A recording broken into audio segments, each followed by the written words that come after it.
They say the battlefield changes you, but nothing prepares you for what happens when you come home. I didn't expect to find an unfamiliar man's hoodie hanging in my closet or a new scent lingering on my wife's skin. War teaches you how to survive, but betrayal teaches you how to question everything you thought you knew.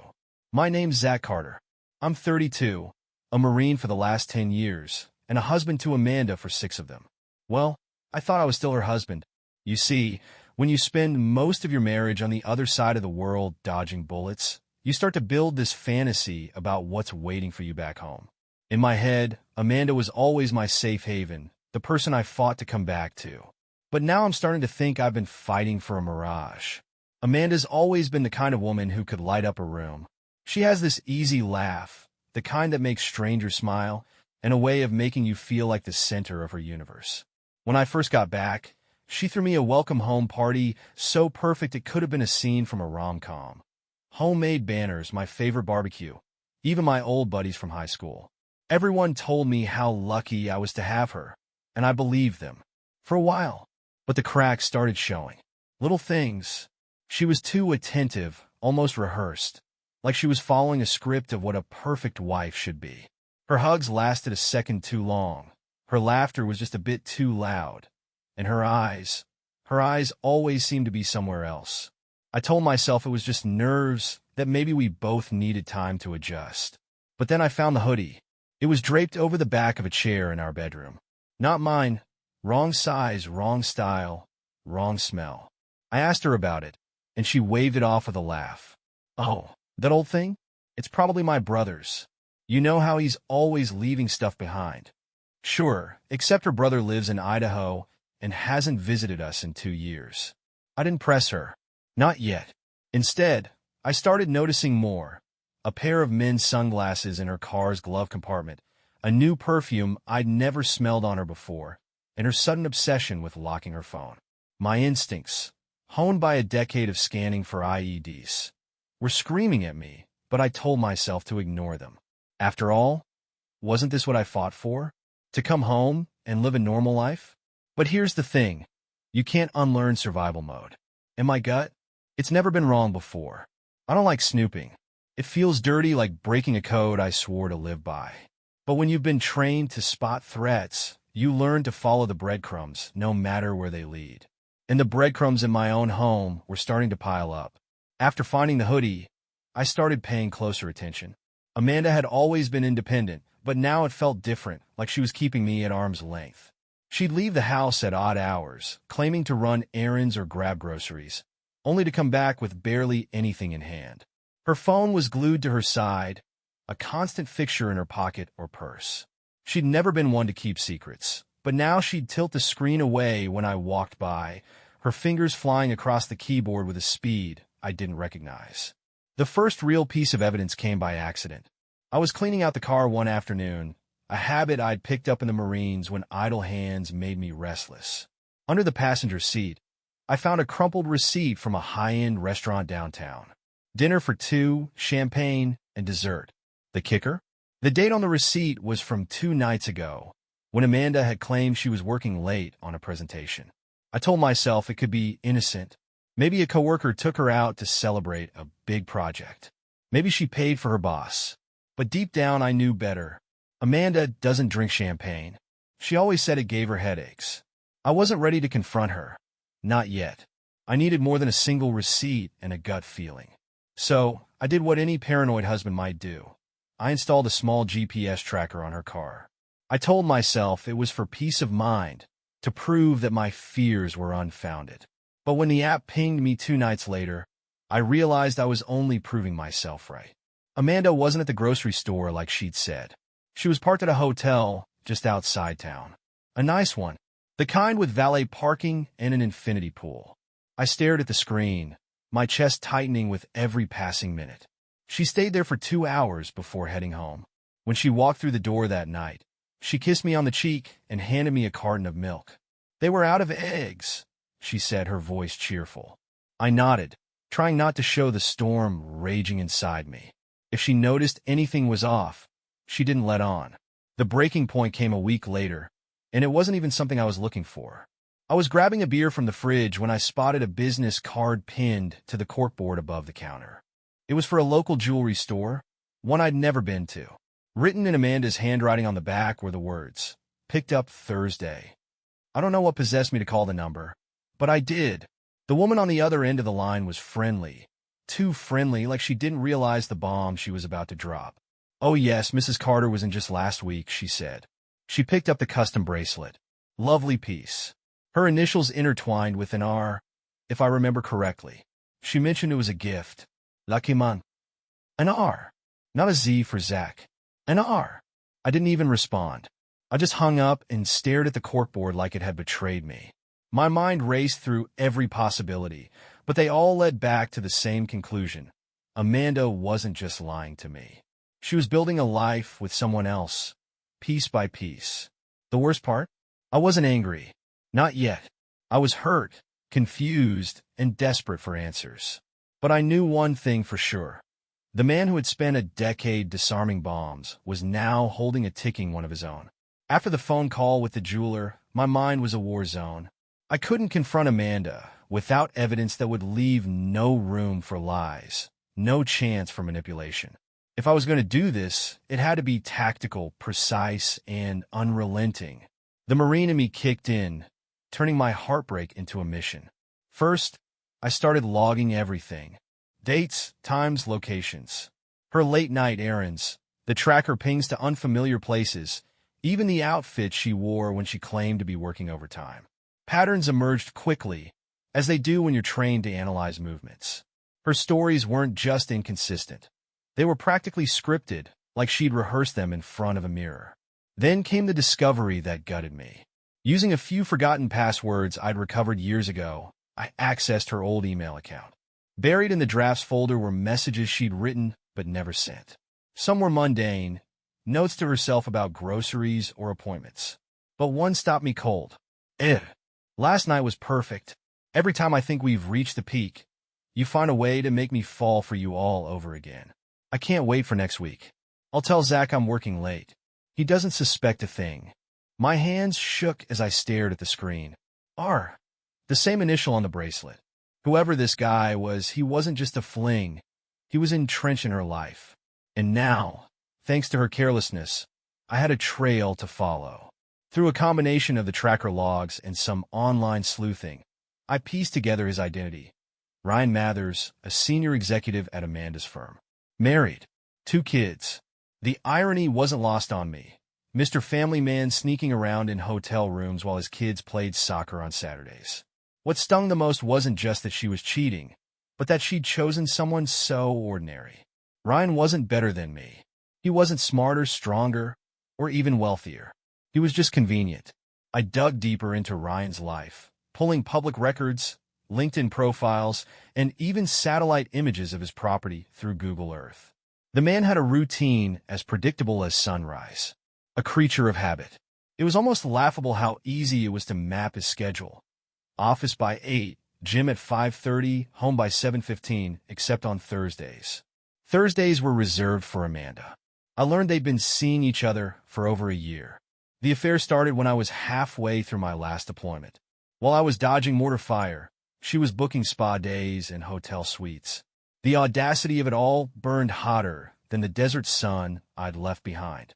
The final piece of my investigation came from an unexpected place. Our neighbor, Mrs. Barlow.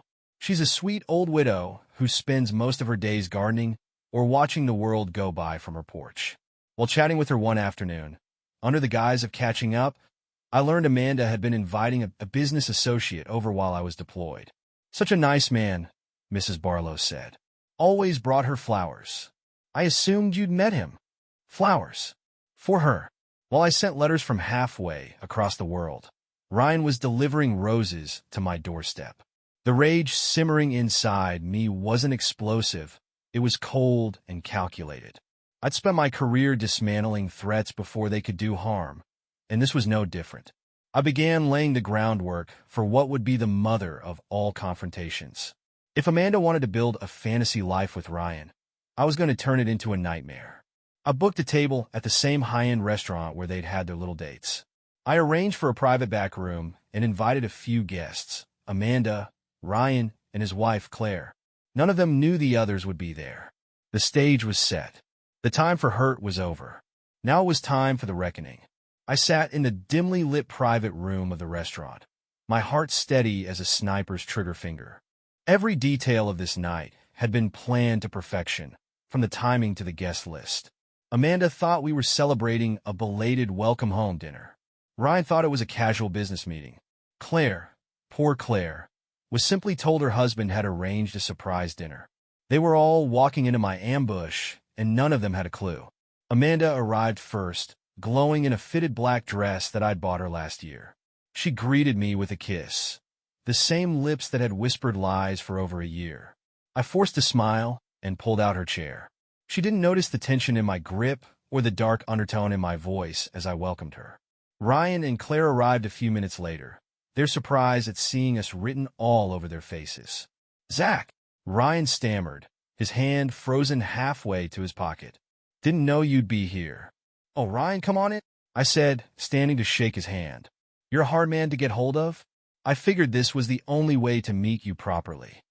Claire looked confused, glancing between me and Amanda, who had gone pale. "What's going on?" she asked. I smiled, motioning for them to sit. I thought it'd be nice for us all to share a meal. After all, we've been sharing so much else, haven't we? The silence that followed was exquisite. Amanda's hand trembled as she reached for her wine glass. Ryan's gaze darted around the room, looking for an exit. Claire just stared, trying to piece together the shards of what was about to be shattered. "Let's get straight to the point, shall we?" I said, leaning forward. "Ryan, did you enjoy the bracelet you bought my wife? You know, the one with the cute little R on it?" Ryan froze. Amanda choked on her wine. Claire's mouth fell open, her eyes now locked on her husband. "What the hell is he talking about, Ryan?" Amanda tried to interject, her voice shaky. "Zach, this isn't the time."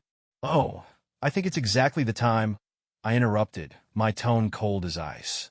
"You've been sneaking around for over a year, Amanda. Did you really think I wouldn't notice? Did you really think I wouldn't find out about the hotel meetups, the dinners, the goddamn flowers?" The waiter entered with champagne, oblivious to the tension thick enough to choke on. I waved him off. "Not yet. Let's save the toast for when things get really interesting." Claire turned to Ryan, her voice sharp. "You've been cheating on me? With her?" Ryan stuttered, but I didn't give him a chance to respond. I pulled out a folder and slid it across the table. Photos, texts, receipts. Every lie you've told, every secret meeting, every betrayal. "Go ahead, take a look." I made copies for everyone. Amanda buried her face in her hands, her facade finally crumbling. Ryan reached for the folder, but Claire slapped his hand away and opened it herself. Her face twisted as she read the evidence, the color draining from her cheeks. "You disgusting bastard," she hissed. "Oh, it gets better," I said, leaning back. "Ryan, does your boss know about this?" "Because I sent him an anonymous tip this morning. Let's see how the company feels about you banging a subordinate on company time."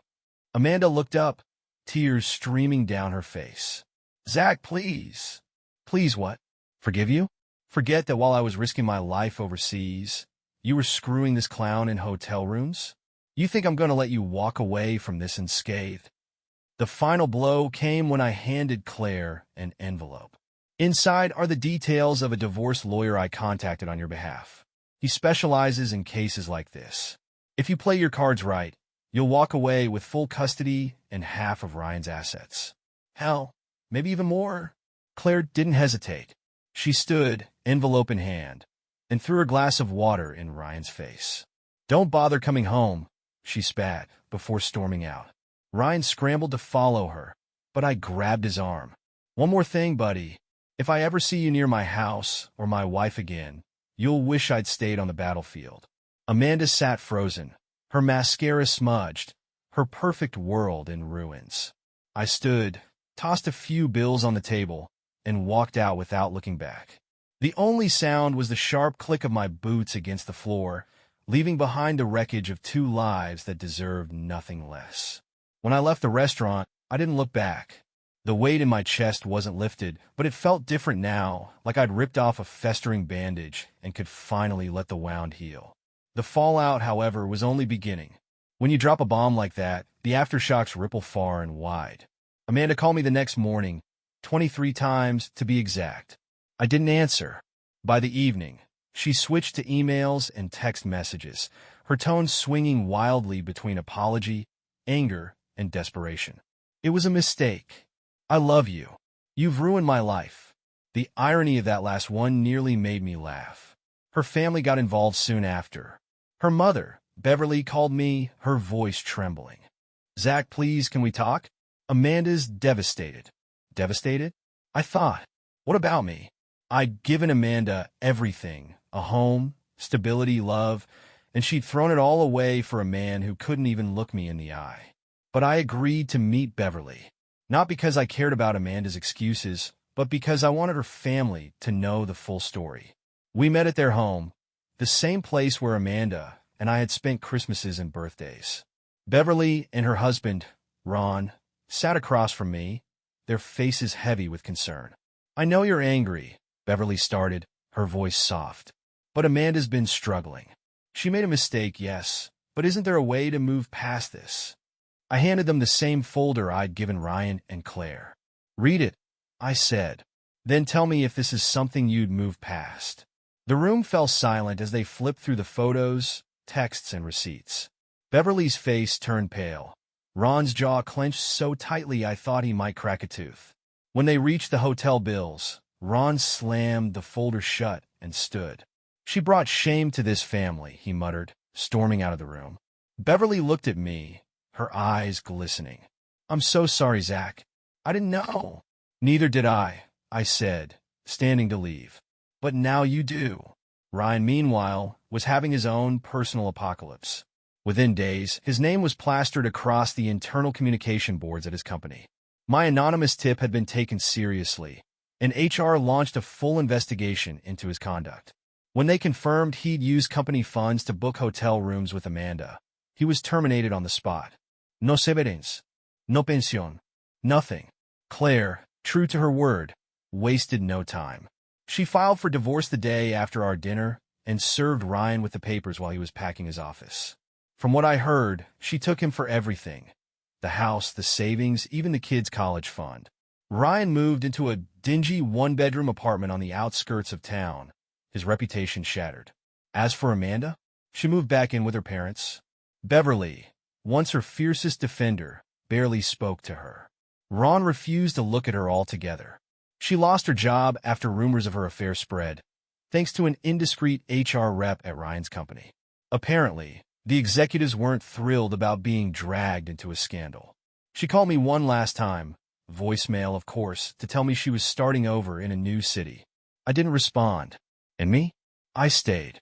I wasn't about to let Amanda's betrayal drive me out of the life I'd built. But I did make changes. I sold the house, using the money to buy a cabin near the woods. Quiet, peaceful, and a hell of a lot easier to maintain. I started volunteering with a local veterans group, helping guys like me find purpose after the uniform. It wasn't easy. Some nights, the loneliness felt like a second deployment, but it was mine, and I wasn't about to let anyone take it from me again. The strangest fallout came months later, in the form of an unexpected letter. It was from Claire. She'd written to thank me, not for exposing the affair, but for giving her the clarity she needed to reclaim her life. She included a gift card to a local brewery saying the next beer's on me. You earned it. It was a small gesture, but it reminded me that even in destruction, there can be renewal. Looking back, I don't regret how I handled things. Some might call it harsh, but betrayal is a blade that cuts deep. You don't survive by letting it fester. You survive by cutting it out, no matter how much it hurts. They say time heals all wounds, but I've learned it's more about perspective. A year ago, I was neck-deep in betrayal and rage. My life flipped upside down by the woman I thought I knew. Now, let's just say I've come to appreciate the poetic justice of karma. It was a crisp autumn morning when I found out. I was sitting on the porch of my cabin, sipping coffee and enjoying the quiet, when my phone buzzed with a text from an old mutual friend. Hey, thought you'd find this interesting. Amanda's new guy dumped her. Left her in the dust. Karma, right? I couldn't help but laugh. A deep, satisfied kind of laugh that felt like exhaling a weight I didn't know I was still carrying. Apparently, after Amanda and I divorced, she moved to a new city and started dating some hotshot realtor named Travis. From what I gathered, Travis was the kind of guy who loved flashing his wealth. Sports cars, designer suits, expensive vacations. Amanda, true to form, latched onto him like a life raft. I guess she figured she'd traded up. But here's the thing about guys like Travis. They love the chase, not the commitment. According to my friend, Travis had been juggling a few women on the side. Amanda found out when she came home early one night to find him entertaining one of his clients. When she confronted him, he didn't even try to deny it. He simply told her, "You're not the only one who likes a little excitement, sweetheart." And then he left her. Just like that. No apology, no discussion. He even kicked her out of the apartment they'd been sharing. It was his name on the lease, after all. Amanda, who had burned every bridge in her old life, was left with nowhere to go. No job, no savings, no Travis. Just the cold realization that she'd gambled everything and lost. I'd be lying if I said I didn't savor the irony. The woman who'd built a life on lies and betrayal was now a victim of the very game she played so well. It wasn't just satisfying, it was justice. A few weeks after I learned about Amanda's downfall, I ran into her mother, Beverly, at the grocery store. She looked older than I remembered, her shoulders hunched as if carrying the weight of Amanda's mistakes. We exchanged polite small talk before she sighed and said, "You know, Zach, she asked to move back in with us again." Ron told her no, said she needs to figure out her own mess for once. I didn't respond right away, just nodded as I put a box of cereal in my cart. Beverly continued, "I'm sorry for everything she put you through. You didn't deserve that. None of us did. It wasn't an apology I needed, but it felt good to hear anyway. Life is a way of balancing the scales," I said, and left it at that. Since then, I haven't heard much more about Amanda. Last I checked, she was bouncing between temp jobs and small apartments, trying to piece together what little dignity she had left. She doesn't contact me anymore, and I prefer it that way. As for me, life's been better than I could have imagined. The veterans group I volunteer with has become like a second family, and I've even started dating again. Nothing serious yet, but for the first time in years, I feel like I'm building something real, something honest. The scars from Amanda's betrayal are still there, of course, but they don't define me anymore. They're just reminders of what I survived,